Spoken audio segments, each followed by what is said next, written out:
My name is Alysson Satterlund. I have the pleasure of serving as Vice Chancellor Student Affairs at UC San Diego. We are here for our COVID-19 campus preparedness efforts and support for students webinar. This is our third webinar in our efforts as a community to share information, both science and support. I'll now be asking my good colleagues to introduce themselves, and then we'll proceed with the presentation for today. And then we'll have the opportunity to submit questions. And we will conclude a little before 6 p.m. May I ask Dr. Schooley to introduce himself? Hello, I'm Dr. Robert Schooley. I'm a professor of medicine in the Department of Medicine, the Division of Infectious Diseases, and currently serving as the Director of Global Education. Hello, I'm Scioscia, and I'm the Interim Executive Director for Student Health and Wellness. Good evening. I'm Stacie San Miguel. I'm the Medical Director for Student Health Services. Hello, I'm Patricia Mahaffey. And Dorado, Director of International Students and Programs Office.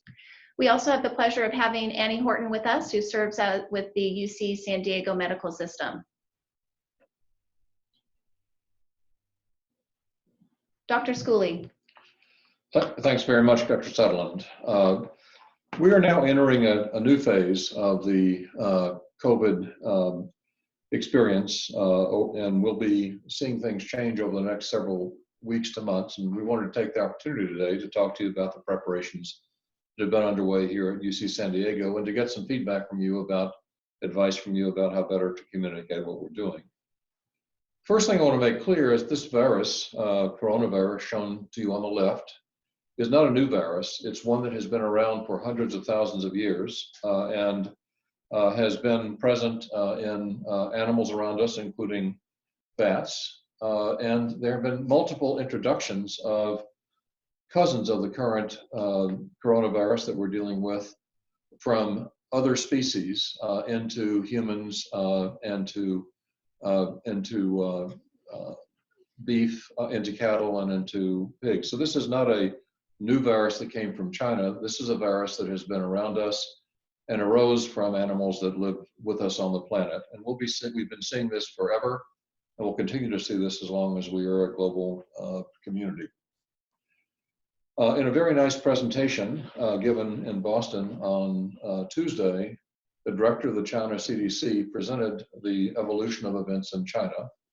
I'm not going to go through this in the detail that he did, but what I want to make the point about is that once this virus was identified as a new virus in the early part of January, and the Chinese government began to mobilize, they very quickly developed a test to determine who had the virus, and they very quickly began to, by January 20th, make this a notifiable disease so they could understand the epidemiology of this virus in China. The virus is one that was able to move relatively rapidly through China. Starting on the left, you can see at the end of December, only 14 counties in one province, and by about 6 weeks later, it had spread through China. What it has done since that time is moved around the world, which is what viruses do when they are spread as respiratory viruses and when we live together as we do with our global connectivity.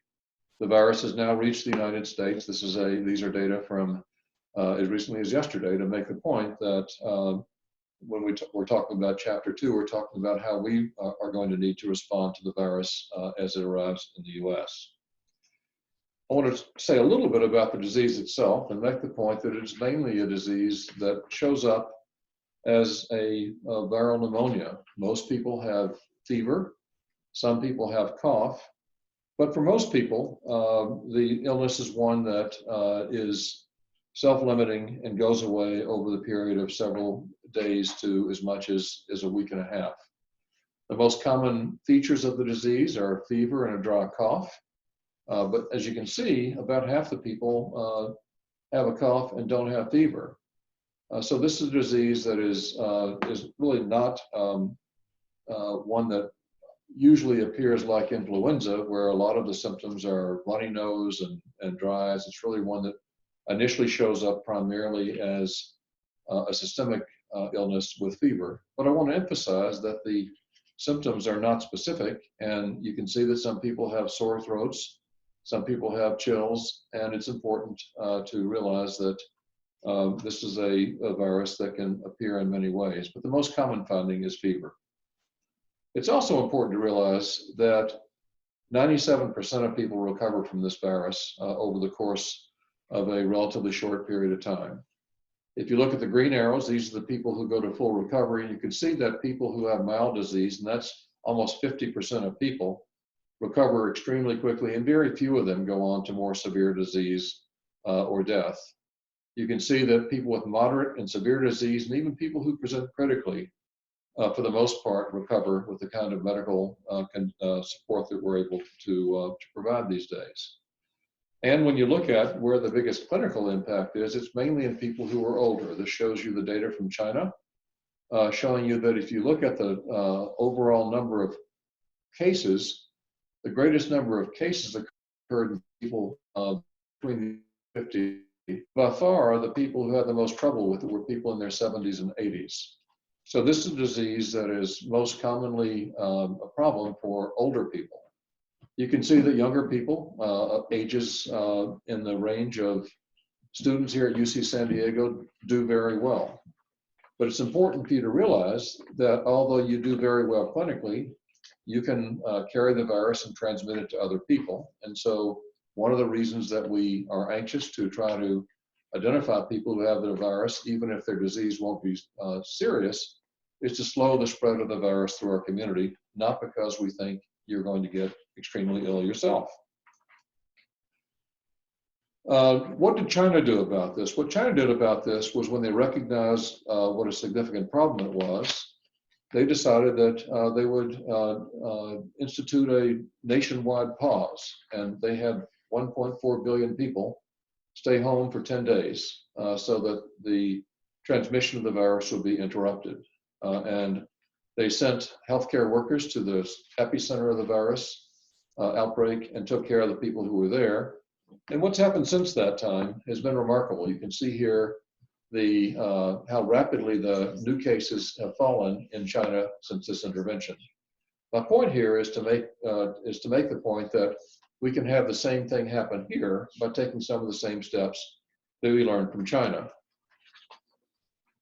What about other approaches? People are working on a vaccine, but I want to emphasize that there are some problems, technical problems in developing a vaccine, and we would be unwise to expect to have a vaccine that works in any sooner than a year or a year and a half from now. Progress is being made on a number of drugs to treat the virus, and we hope that in the next several months, these will be available to treat people who need to be treated. What we will see is an increasing number of people become infected with this virus, and rather than having everyone become infected at once, one of the things that we're working on is to make it harder for the virus to be spread among us by introducing the concept of social distancing. And by that we mean decreasing opportunities for the virus to spread in large crowds, to take advantage of schools, churches, workplaces to be transmitted. And at the end of the day, to have more time for us to be able to develop these vaccines and treatments that we're working on, and to decrease the number of people that might need to be taken care of in the healthcare system at any one point in time. If we don't do that, we could end up in a situation in which we would have more people that need care than we can easily take care of. If we do that and spread the epidemic out over months while we work on these other approaches, we think that we can take very good care of people medically. Things here at UC San Diego have been under active preparation for the last over a month now. And you're going to hear from the other people today some of the things that are being done in response to this epidemic to keep us safe and to help us be part of the solution in controlling the epidemic in this country and around the world. Thank you, Chip. I appreciate it. Again, this is Alysson Satterlund. I have the pleasure of serving as Vice Chancellor Student Affairs. I just wanted to review some of our campus continuity planning efforts that have been developed in line with the CDC, the Office of the President, the State of California, certainly the World Health Organization, and our incredibly resourceful and brilliant scientists at UC San Diego and UC San Diego Health. Quickly, as a reminder, remote instruction will be in place through the end of spring quarter 2020. It is our hope that in social distancing and physical distancing, we will continue, as Dr. Schooley mentioned, to reduce the impact of COVID-19. This includes the necessity to postpone or cancel face-to-face interactions or large gatherings of more than 100 people. And as I know many of us have been working to stay atop of non-essential travel restrictions, we will be keeping those in mind here as well. And non-essential travel will remain in place for level 2 and level 3 countries. We also would like to remind everyone how important it is to stay connected. There are multiple efforts to inform students, staff members, faculty, staff, parents, and families through our COVID-19 campus-based website, through this webinar, which is a follow-up to webinar 1 and webinar 2 posted in the last few weeks, working with our student leadership, our faculty leadership, and our parents and families, and our dynamic and hardworking staff and faculty to ensure that as much information as we're able to share in a timely and factual manner, that we're able to do that. We also wanted to reiterate the importance of principles of community. This is an unprecedented time. We need to continue to keep at the first and foremost of our minds the community that we serve as the foundation of our relationships to one another must continue to be held in the highest regard. I cannot stress this enough, and what it means to our international family members and friends to know that their children and students are treated without bias and with kindness and care. We also wanted to share with you some of the work that we've been doing in student health. My good colleague, Stacie San Miguel, the Director of Student Health, will speak to that. We'll also be covering the basic needs resources that we have available to our students, and wanted to quickly offer that as we move to remote instruction, we have put in place a laptop lending support program for our students who may need a laptop, depending on what their particular circumstances may be as they move into a remote instruction option.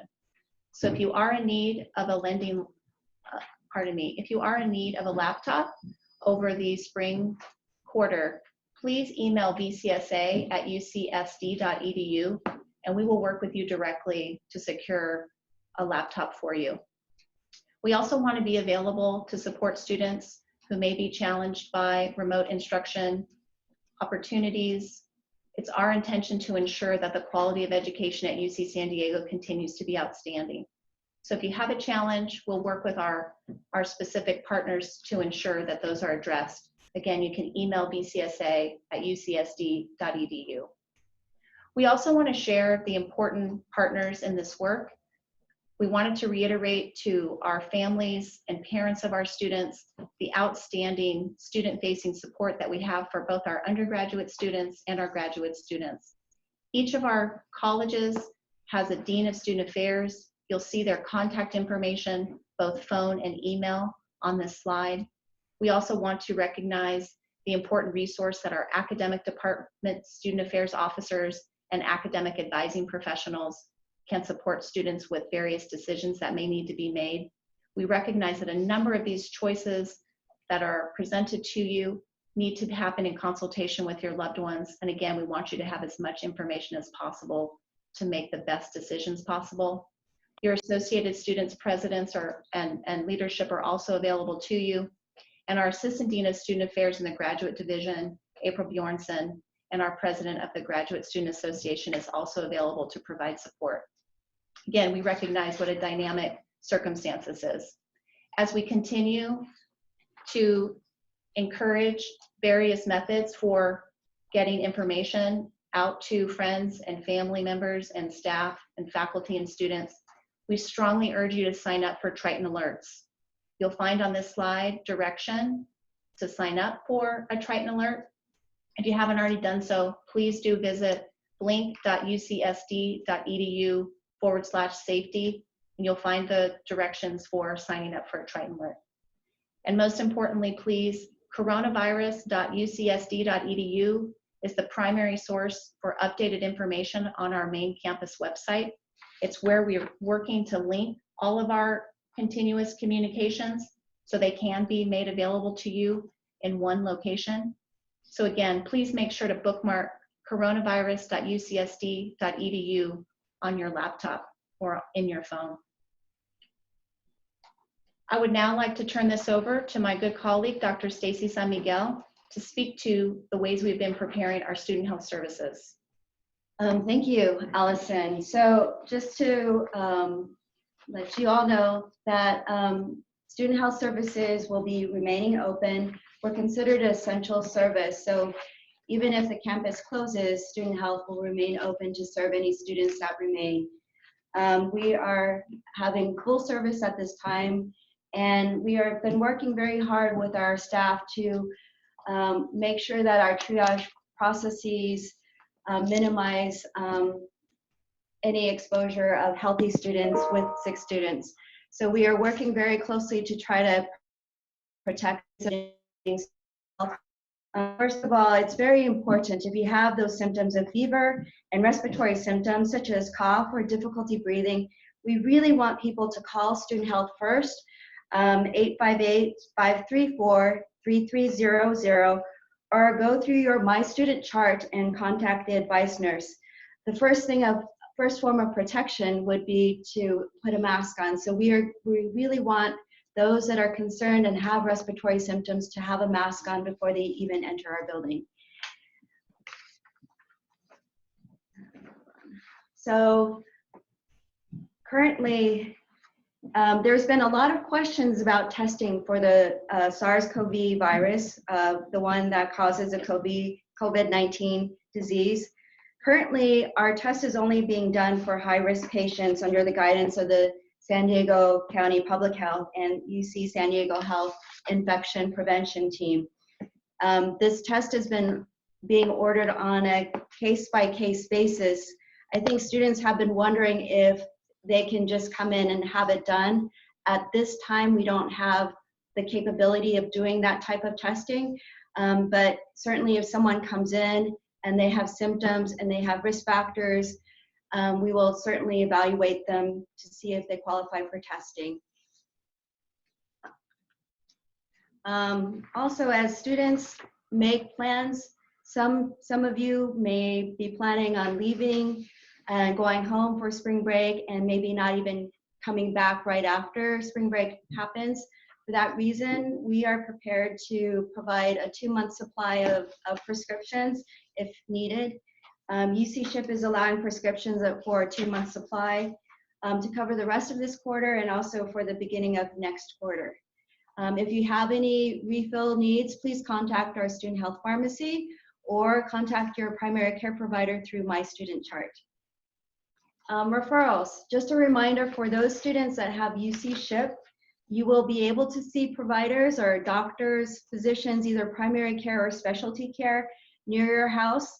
You do need to have a referral from student health, so just contact your primary care provider through My Student chart, or you can contact our student health insurance team at 858-534-2124 to request a referral. We do need at least 24 to 48 hours to generate that referral, but if you want to be seen by a doctor close to your home, that is possible. Just please let us know. We'd be happy to accommodate. Medical records and lab results. So for students who wish to get copies of any results or lab records and records done, they can go through My Student chart again. Basically, there is a health tab and you select medical records, and medical records has the ability to send you results and records within 1 to 3 days. And we're trying to minimize the amount of unnecessary patient visits to our clinic. If you're healthy, we want you to stay in a healthy spot. We want to minimize any potential exposure. So use My Student chart as much as you can, or just the phone too will work. Another option for students is something called Life Health Online. If they have UC Ship, this is a telemedicine option. Students can use this to access telemedical care as well as telemental health care. Ideally, this is only used for non-emergent care. Students can access this through our UCSD website, as well as or go to livehealthonline.com.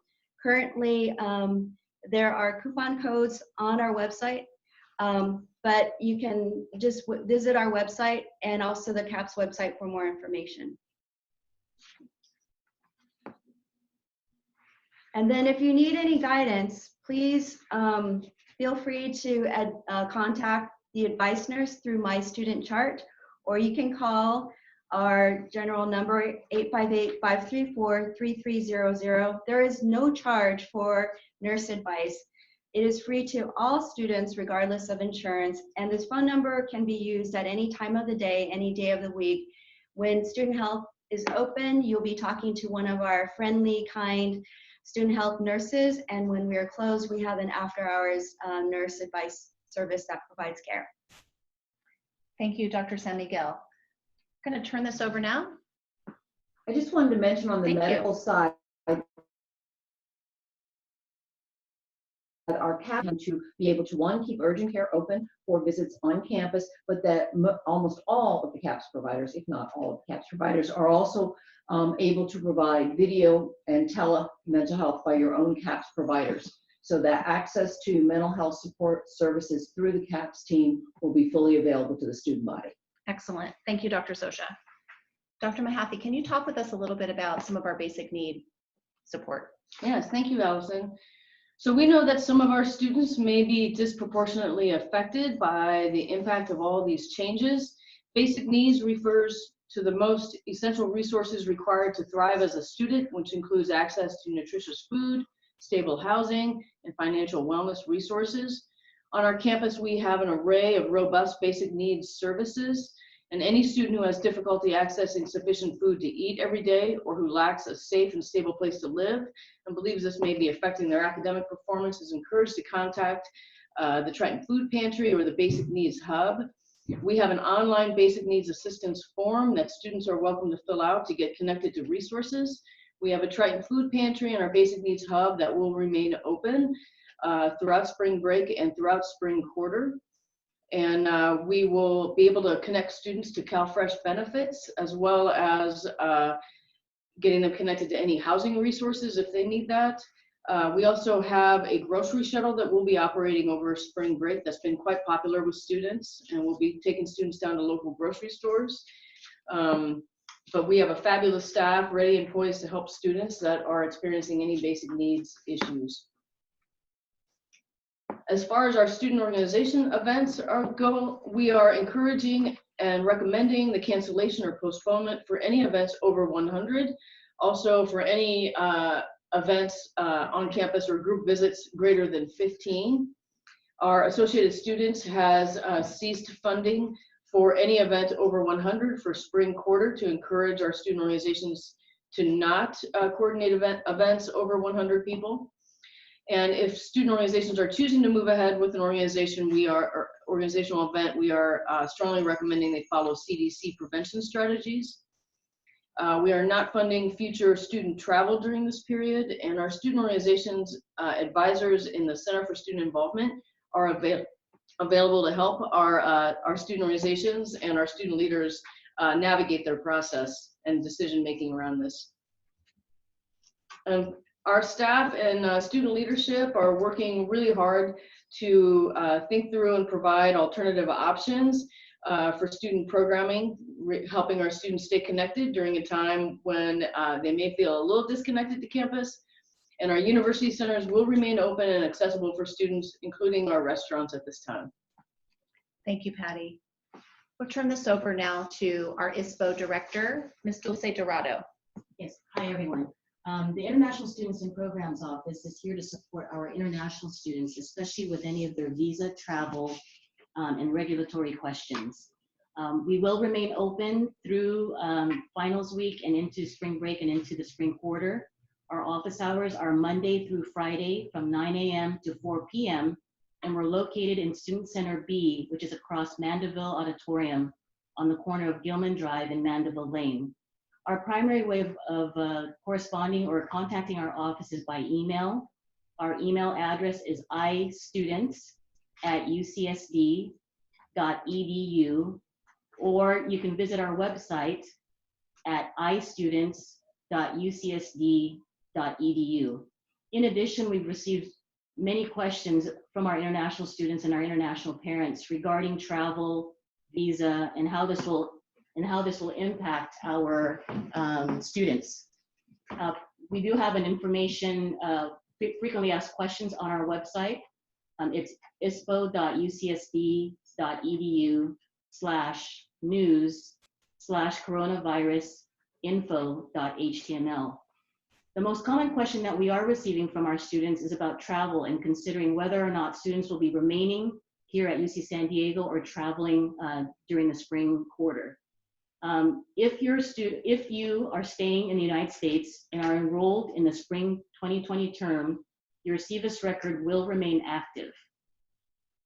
However, if you return home and are enrolled in the spring 2020 term, your CVIS record will also remain active.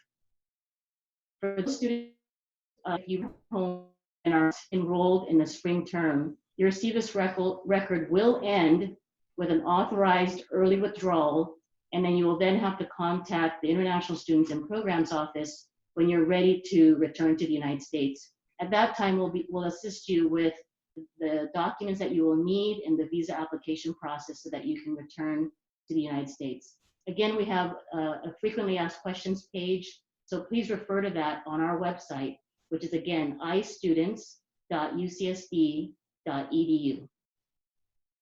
Thank you, Dulce. We also wanted to provide this list of helpful websites.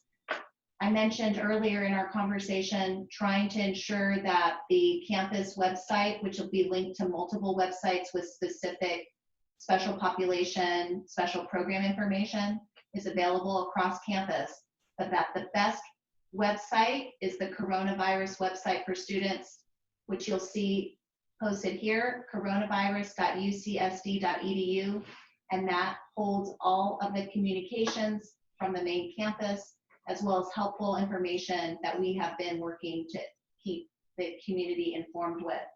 So what I'd like to do now is go ahead and turn this over to our moderator, Dr. Angela Scioscia, who will bring some of your questions forward, and then we will do our best to answer them. Any question that we cannot answer, we will work to follow up so that people can have as much information as possible to make important decisions that we know are facing many of you. Thanks, Alysson. There are two quick questions that I can answer. One is these information, this slide set will be available online for all of you. Some have asked about that. Secondly, have we had any confirmed cases on campus? And the answer is, as of today, we do not have any confirmed cases. Dr. Schooley, there is a question here, clinical one. How should students with disability and chronic illness respond in terms of their own behaviors? And do you think it's each individual's responsibility to keep everyone healthy, regardless of the degree of symptoms they are showing? Yes, it's all of our responsibilities to try to minimize the opportunity for this virus to spread in the population. Those who are younger will do well in general. Those who are older will not do as well. And all of us need to keep the virus from taking advantage of our interactions to spread more rapidly than it might otherwise. So it's up to all of us. With respect to disability, there is evidence that the virus in people who have medical comorbidities, things like high blood pressure and lung disease, don't do as well with the virus, but there's no evidence that people who have physical disabilities of the kind that involve locomotion and other things do any less well than the rest of the population. That's great. Dr. Satterlund, question about classes. A lot of questions about, if I have a class that has a lab, how do I handle that?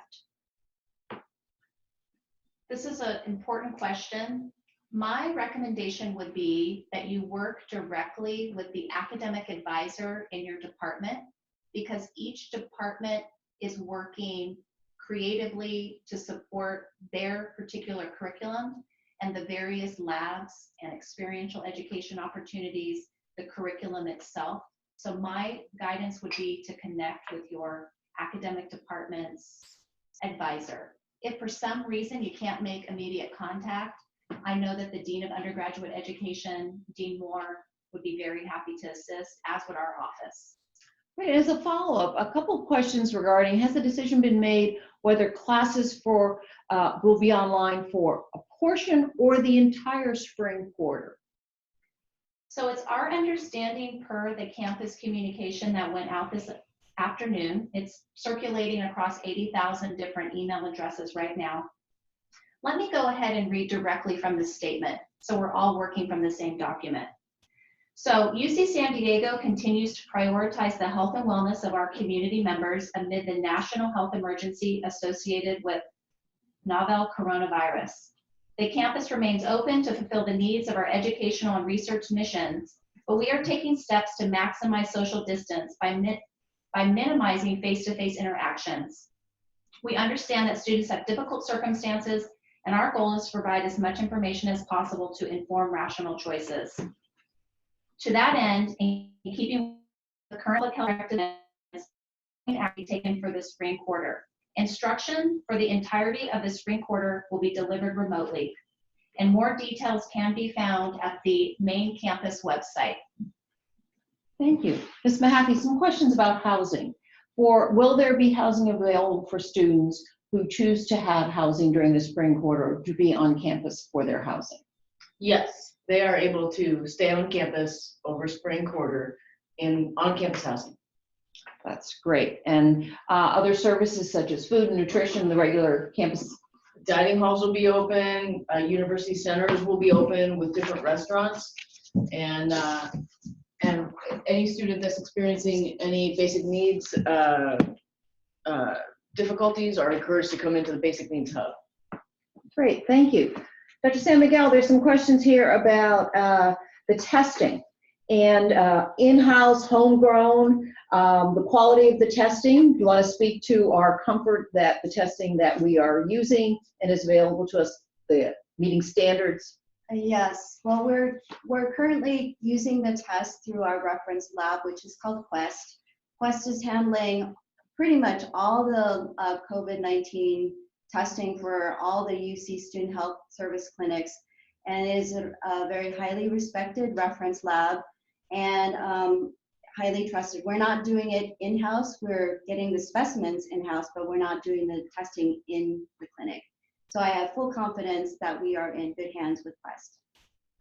That's great. Here's a question for everybody. All things being equal, do you recommend that students with the ability to live elsewhere move off campus for spring quarter? I'm going to turn this over to Dr. Schooley, given his specialty, and then we can continue our discussion. In general, it's best to try to disperse populations of people, like student bodies on university campuses, so that if you have the option to be at home with your parents or home with other family members, we would encourage you to do that. We also recognize that we have a student body from all over the US and all over the world, and that for many people that's not going to be possible. And as you heard from Dr. Mahaffey, we're going to make this home for you as well. But if you have the opportunity to be home, we would encourage you to do that. Anybody else have any comments on that one? Sounds like pretty good advice to me. All right, here's another question. We do have our international students. So if a student goes back to their country to do their final exams, will they be able to come back to the dorms if they are able to travel and we don't have a national travel restriction? Yes, students who decide to go home for the winter break, for the spring break, and also those that then decide to go for the spring term and take their final exams as well, should be able to return to their housing and to their dorms, because the campus is still open at this time. And not be self-quarantined. And not be self-quarantined, yes. Right. Do you have any idea whether UCS will be making recommendations, thank you, Dulce, recommendations regarding domestic travel? Have we issued any advice on that? Seems to me like it's a bit more of a national conversation and not a university campus conversation. Dr. Schooley, your thoughts on that? UC San Diego has not made any recommendations about national travel. In general, during this period of time, the less travel I think all of us do, the better. If you think about us as being a large mixing bowl in the U.S., the more mixing we do, the more opportunity the virus has to move from place to place. At present, there aren't any travel restrictions within the U.S. But earlier this week, there weren't any travel restrictions about flying from Europe. And there were some comments by our president earlier this week about restricting travel within the U.S. from places that he thinks are too hot, without commenting about whether or not that's wise policy. I think we should keep in mind that some of the travel restrictions that may be put in place are ones that we may not be able to predict. And therefore, staying as close as you can to home and to your home base, again, for both epidemiologic and practical reasons, to me, it makes the most sense. A couple more clinical questions, Dr. Schooley. We seem to have a few more of those popping up here. One, is it true that the virus hangs in the air for 3 hours? We don't know the answer to that question. We know the virus is reasonably stable if you take laboratory produced virus, aerosol, we can recover it for some time. We don't know how much virus is put into the air by people who have the virus, and that's the other part of this question that still needs to be addressed. That's why there are studies, that's why we are careful about having using masks and protective equipment to be careful about that, but we don't know how infectious the virus is in an aerosolized environment at present, other than looking at the epidemiology would suggest that closer contact is required than some viruses that are highly infectious, like measles and chickenpox that you see in Disneyland and places like that. So we think the virus is much less contagious than that, along the same lines as flu. And that's the very reason we're trying to get people to decrease contact in large groups and to self spread. So we, just to clarify that, it's not that an area we filled with virus that will be infectious to people because someone was breathing in that space who may have had the virus. No, we're not worried about a room that somebody was in being infectious because the air has virus particles in the air. We do know that the virus can live on surfaces, which is why we clean surfaces frequently. That's why we clean doorknobs. That's why we use hand sanitizer. That's where we should be focusing. The earlier question, I didn't mean to get people too focused on some of the scientific parts of the answer, but from the standpoint of transmitting the virus, the concerns are droplets, which is what happens when somebody is very close to you and coughs droplets on you, or from objects that have virus on them that we might pass around. And again, we have ways to deal with both of those with masks and eye protection when we're in the presence of somebody with the virus, and with frequent hand washing for objects that might have virus on them. Sounds like a really strong message also to make sure that if you have a cough, you are covering that cough, not coughing on individuals, distancing yourself from individuals when you do have a cough, and covering your cough, along with that good hand hygiene recommendation. So I think we're all mindful of when we're ill to stay away from others, and for sure to be covering those coughs. We're going to help everybody reduce transmission. Correct, Dr. Schooley? Always good advice, particularly in respiratory season. This is no exception. That's great. There's another question here about, is it true that people are most infectious before they're symptomatic? It's true that people can be infectious before they're symptomatic, and they're most infectious during the period earlier in their illness as opposed to as they're recovering and getting ready to go home. In China, it was thought that most of the transmission was actually done by people who were having symptoms rather than people before they became symptomatic. But it is true that virus has been isolated from people before they have symptoms. And it's one of the reasons the virus has managed to spread around the world as it has. That's right. Is there, are we making sure students returning from abroad are not infected? I guess I would expand that. Should we be so focused on the travel process now that the disease is more prevalent in the United States, I'm hearing a call for more of these basic preventive measures rather than a high focus on the travel. It's a complicated question because clearly there are high areas of activity around the globe. So Chip, would you mind speaking to that? Yeah,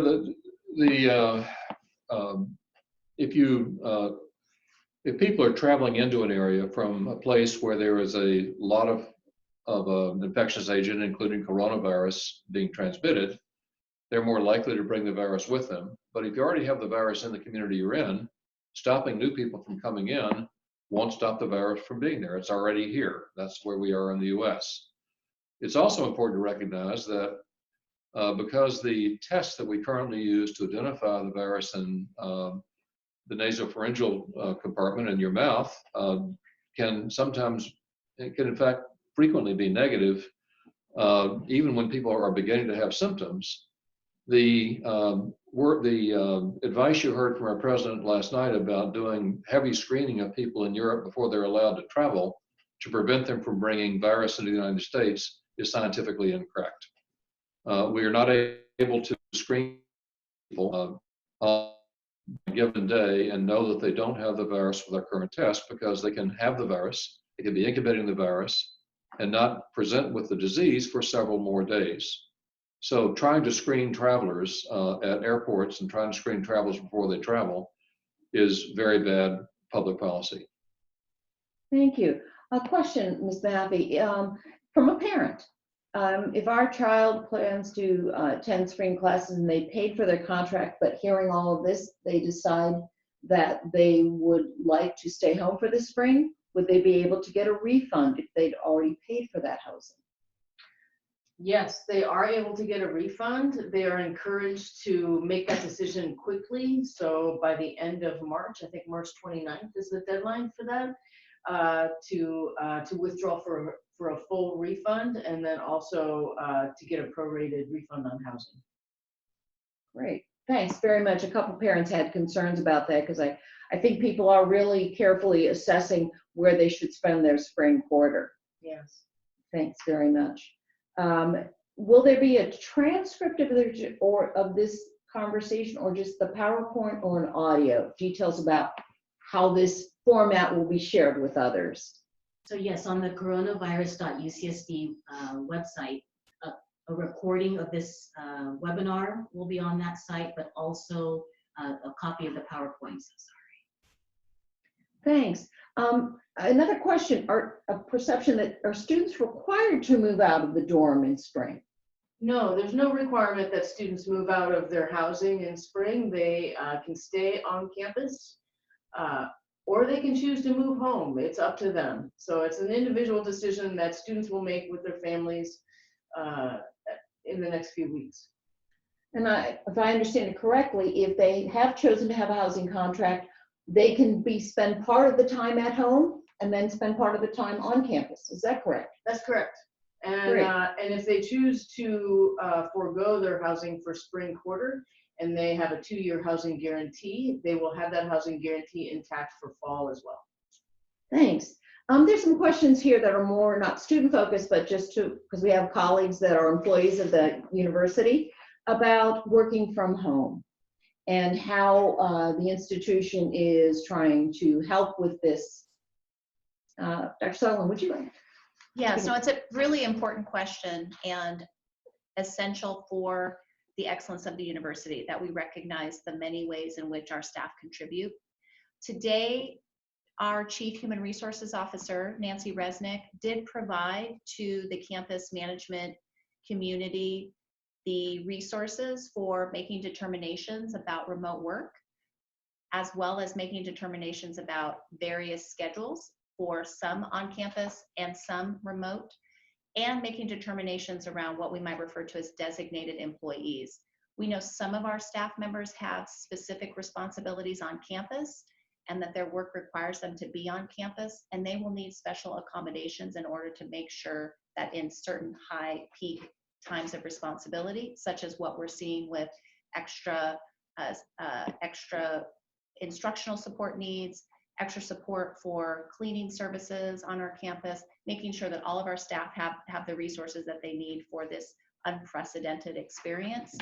Furthermore, our management liaisons through human resources have also been working with supervisors to support our student employees and some of the support that our student employees need in order to ensure that they are continued in their employment status as well.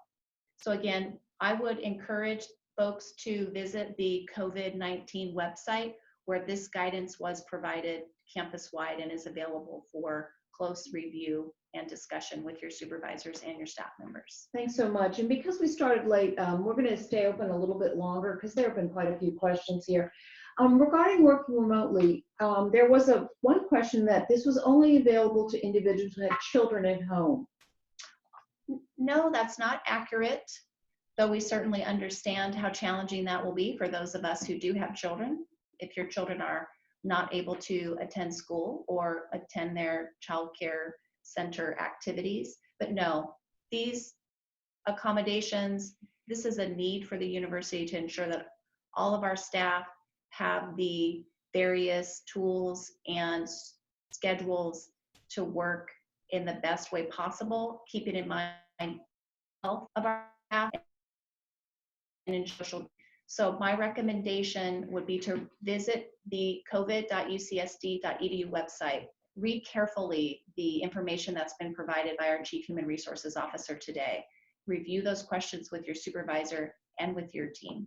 Right, I think it's really important also knowing that San Diego Unified School Districts and others are closing. There are impacts for our individuals who have child care issues that they now try to figure out and resolve, and everybody working and being patient with each other and their managers to address this, because we realize this is a big impact for everyone. Dr. San Miguel, student services during actually break as well as spring quarter? Yes, we'll be open during break and during spring quarter. I think we're going to be evaluating our operations week by week to see what the need is and to see what our staffing is also. But we will be open to care for students that are here on campus. And is this only available to students with UC SHIP or RAP, or students who have waived out? Can they get care at Student Health? Yes, students who have waived out or have wrapped are certainly welcome to be seen at UCSD Student Health. Dr. Satterlund, has any decision been made about commencement? No decision has been made about commencement. Another question for both Dr. Schooley as well as Ms. Mahaffey, food.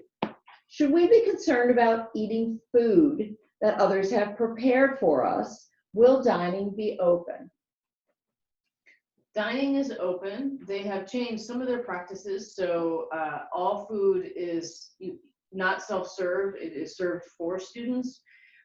Same for other facilities on campus. They're following the highest standards around food safety. So I don't think that's been an issue or will be an issue. No, and in fact, in places that have had issues with the virus for longer, there's no evidence that food has been a major mode of transmission. And the approach that Dr. Mahaffey has outlined really makes complete sense. And so the food here is really going to be quite safe. Great, thank you. I'll answer this question, counseling and psychological support. Just to reiterate that CAPS Central will be open for both urgent care, and that the CAPS team has all got a lot of brand new iPads. They've all been trained, and they are going to be able to provide therapeutic support remotely for our student body. So your counseling and psychological support services are fully active for you there. A couple questions here about masks. Where do I get a mask? Should I have a mask? Do I need a mask? There's no evidence that wearing a mask when you're healthy decreases your likelihood of picking up the virus. And so we would not encourage people who are healthy and on the campus or out in the community to wear a mask when they're not sick.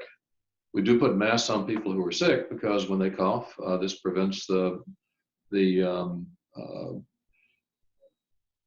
nasal secretions and saliva from getting into the environment, and so that's good isolation practice. But it doesn't make sense to put a mask on when you're when you're not ill, walking around doing your normal duties.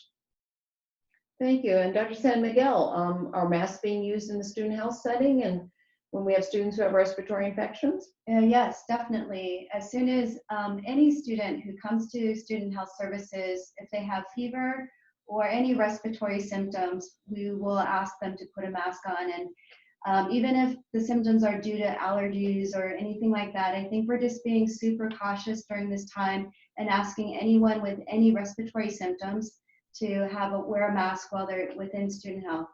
The providers will also be wearing personal protection equipment as needed when they're evaluating patients. Right. I think the importance of keeping our healthcare workforce healthy is really important during this time, and that appropriate use of the protective equipment, masks, gowns, goggles, etc., gloves, is critically important for the healthcare workforce to stay healthy themselves and to provide for those individuals who will need more extensive care. I want to reiterate calling student health before, recommendations about that, so student health can be prepared to receive a student and optimally care for them. Right. The reason why we want students to call before they come in or contact an advice nurse is we're still trying to screen to see what the risk factors are for someone have symptoms, if they have potentially come into contact with someone who has been diagnosed with the SARS-CoV-2 virus, or if they have, currently we're also looking at travel. So if they have risk factors and have symptoms, we would more likely direct them into our isolation room directly and try to minimize them contact with other students. But many of the students won't have that history now that we know that there are many respiratory infections in the community. Influenza A, Dr. Schooley could probably list 20 other respiratory viruses. Yes. Because as we all know, there have been colds every winter and a lot of people get respiratory infections. This is just one of many and not very frequent and certainly not common in San Diego at the moment. So respiratory masks are done for all the students without knowing what the diagnosis is first. Is that correct? That's correct. All right. And we are trying to put them on as before or as soon as they come into the building. Right. So that keeps them safe and the other people in the building safe who may come in for another problem because they don't have a respiratory infection, they have a different kind of problem. So we want those students not show up at student health. We do want them still to come to student health knowing we've created a safe environment in student health. Yes, exactly. Right. Let's go back over that hand hygiene because I don't think we can say it quite often enough. What is the recommendation of when one should practice hand hygiene? How is it done correctly?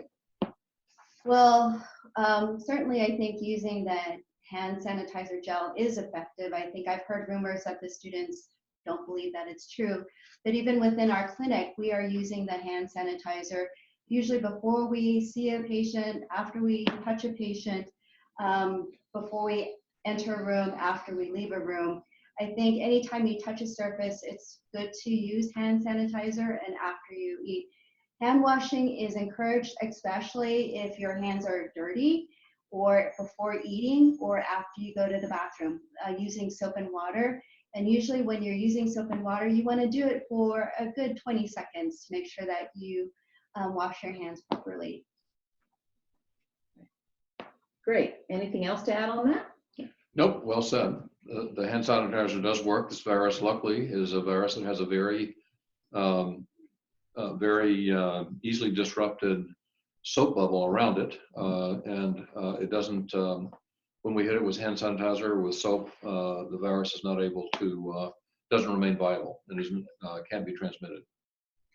That's good news to hear. Prescriptions, if are other prescriptions, other pharmacies, in other words, student isn't coming to student health, but now they're living at home, is there a way to get their prescription renewed at another location? Yes, we do this all the time. So the student just needs to contact their primary care provider or call the pharmacy, and we can certainly arrange to have that prescription available at a pharmacy close to their home. That's very good. Just checking, we are just short, and I want to make sure I don't miss any key questions. Just to reiterate to everybody, if you've left your name, we will try and answer your questions. Many of these are anonymous, so we won't be able to do that. But I think, use the resources that we've identified in the website. We are trying to keep everybody as informed as possible. Dr. Satterlund, did you want to comment further on that? I wanted to again reiterate the importance of signing up for our Triton alerts. We will be utilizing that system more regularly because we know that not everybody has an email address, or people would like to know and be engaged with what is the most recent information on our campus.